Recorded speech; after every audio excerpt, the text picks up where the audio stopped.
presidente del INED, seguramente quieran hacer algún comentario. Así, al menos en general, ¿no? Sobre lo que arroja este informe. Sí, yo escuché hoy el informe que lo transmitieron vía Zoom. Sí. Y a mí me llamó la atención una cosa que quería justamente, no hubo posibilidad de preguntarle a la CIDA. Él habló que en los quintiles más bajos no solo hay inequidad, sino que hay injusticia, dijo. Hay justicia porque se aporta más dinero en los que tienen mejor nivel educativo que en los que tienen menor, que es lo que precisarían. O sea que hay una propia injusticia del sistema, ¿tá? Y todos somos conscientes de que la deserción, la falta de aprendizaje o la conexión durante la pandemia fue mucho menor en los sectores socialmente más débiles, ¿no? O sea que desde ese punto de vista seguimos con ese debe enorme, ¿tá? De que hay dos tipos de educación, ¿no? Porque incluso no es entre privado y público muchas veces, porque los propios docentes te dicen de que si vos comparas dos escuelas de un mismo barrio, una privada y una pública, los niveles educativos son más o menos similares. Y en otros barrios, con problemas económicos, etcétera, etcétera, también los niveles son iguales. O sea que hay toda una melange ahí complicada.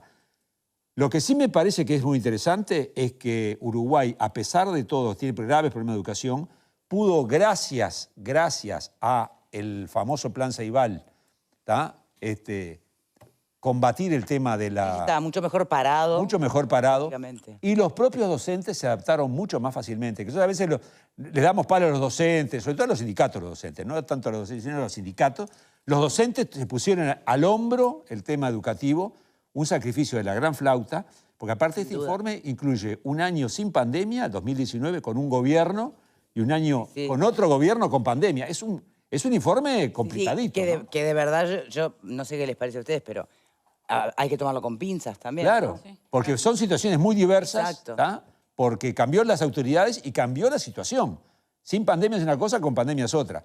Ahora, lo que sí hay que destacar es que todo el cuerpo educativo, ¿no? A pesar de todas las críticas que le podemos hacer, en este caso de pandemia fundamentalmente, fueron titanes, ¿no? Sí, sin duda. Eso, y siempre hay alguno que patalea y que se fija en la mosca blanca, ¿no? Cuando en realidad lo que hay que ver es el borbollón, ¿no? Y me parece que en eso tenemos que estar bastante agradecidos. No quita que no hay que reformar la educación, ¿eh? Sin duda hay que reformarla y cambiar el ADN, aquello cambiar el ADN, no se hizo, hay que hacerlo. Por acá.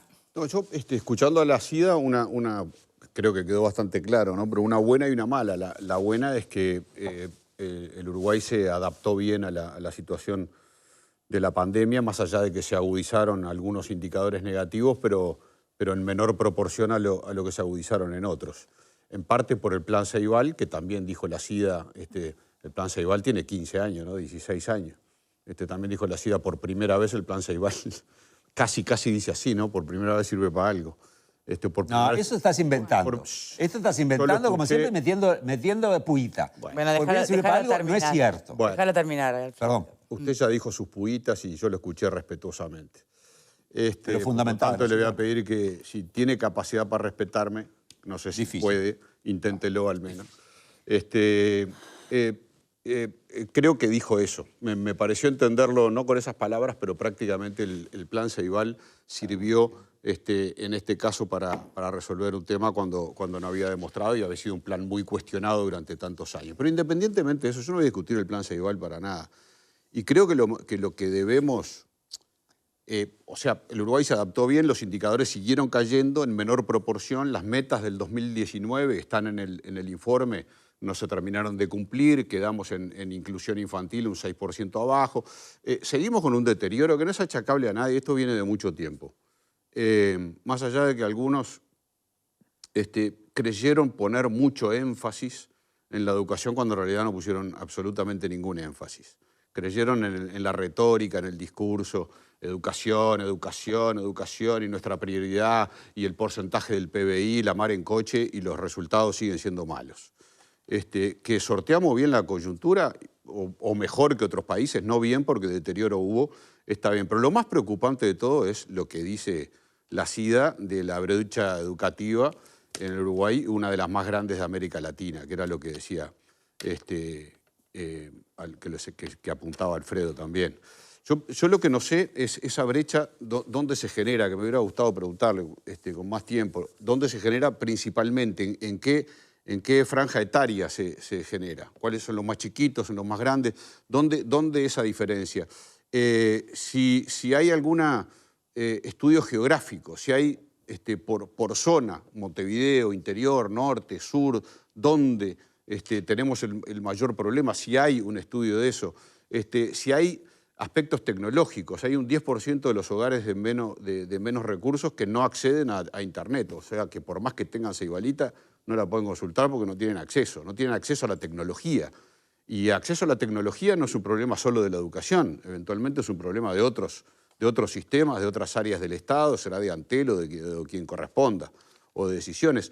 O si hay aspectos culturales. Son preguntas que a mí, porque ese aspecto estructural, obviamente que es el que hay que atacar, porque la pandemia va a pasar y los aspectos estructurales van a quedar, y son los que hay que resolver. Entonces, ¿qué se está haciendo para resolver los problemas estructurales? ¿Dónde está no puede ser que el responsable del Instituto Nacional de Evaluación Educativa, del INED, no sepa dónde está la raíz del problema estructural? No sabe. Es el que tiene que evaluar y es una evaluación que no hicieron. ¿Dónde advertís que no sepa? No, porque lo dijo. No lo advierto, lo dijo. Tenemos que ver las causas. Tenemos que ver es que no las vieron todavía. Yo parto de la base que no las vieron. Entonces uno dice, el Instituto Nacional de Evaluación Educativa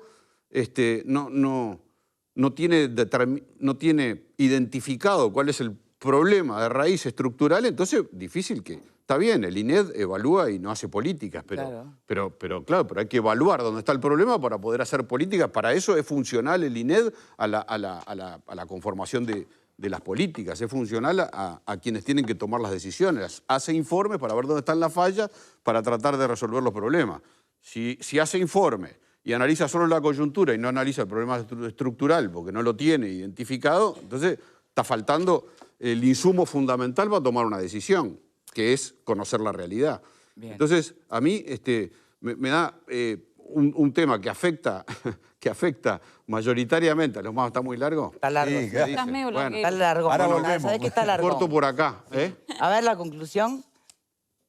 Que no hicieron nada en la educación. Ya se ofendió. Nadie sabe nada. Ya se ofendió. No, creo que la conclusión es clara. Creo que la conclusión es otra vez. Nos llenamos la boca hablando de los pobres, pero de los pobres no tienen acceso a la tecnología.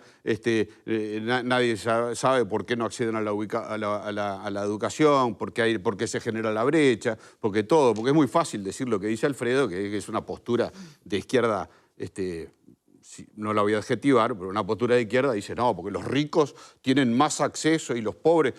Para los pobres hay políticas, para los pobres hay políticas, para los pobres hay plata, para los pobres hay estructura, para los pobres hay un ministerio y sin embargo no se atiende como se debe atender. Sigue habiendo, y en nada más y nada menos que en la educación, una brecha de las peores de Latinoamérica. O sea, es lamentable, es muy fácil hablar, es mucho más difícil hacer. Bien, Vero. Yo creo que todo eso que está planteando Fernando, que me parece muy claro, está planteado en el informe. Justamente, no sé cómo querés que te lo digan, porque te están diciendo hay una inequidad, hay una injusticia en cómo se distribuyen los recursos. Es más, mayor cantidad de recursos para la educación, como muestra muy claro el gráfico, no aseguró mejores resultados, sobre todo para los quintiles más pobres. Es más, te muestra también una tabla que te dice aquellos niños que viven en contextos vulnerables, aquellos estudiantes que viven en contextos vulnerables, en un alto porcentaje son alcanzados por los programas sociales del gobierno y sin embargo esos programas sociales no aseguraron un mayor rendimiento, o sea que el Estado sabe claramente que son los que tienen mayores dificultades. Y entonces allí está muy claro que lo que está faltando es un tema de estrategias específicas de aprendizaje y de atención para esas poblaciones.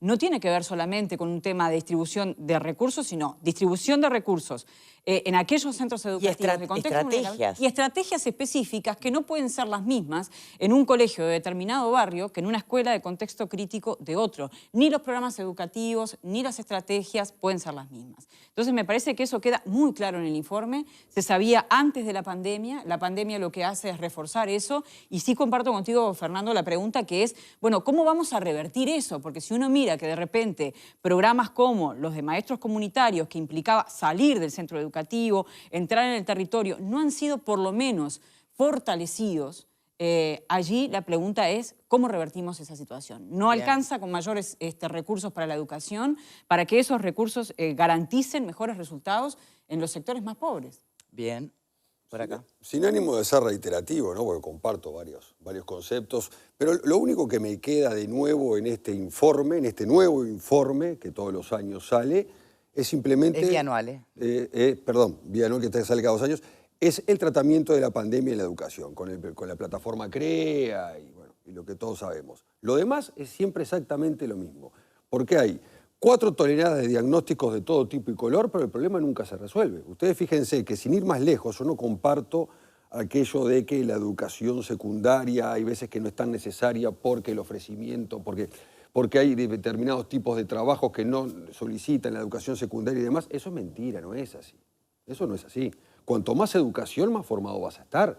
Es una realidad. Que después le apliques o no es otro tema. Y el problema que tenemos acá, ¿cuál es?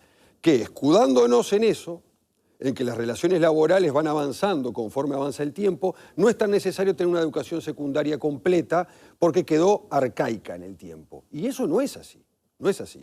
Porque si mantenemos ese concepto vamos a seguir con estos números y estos valores que son lamentables. Ustedes fíjense que en el Uruguay, y no es de ahora, es de hace mucho tiempo atrás, pero si vamos al año 2017, 2018, 2019, 2020, los estudiantes de secundaria que terminan el ciclo completo son el 50%. Es una cifra que es una luz roja, como se decía.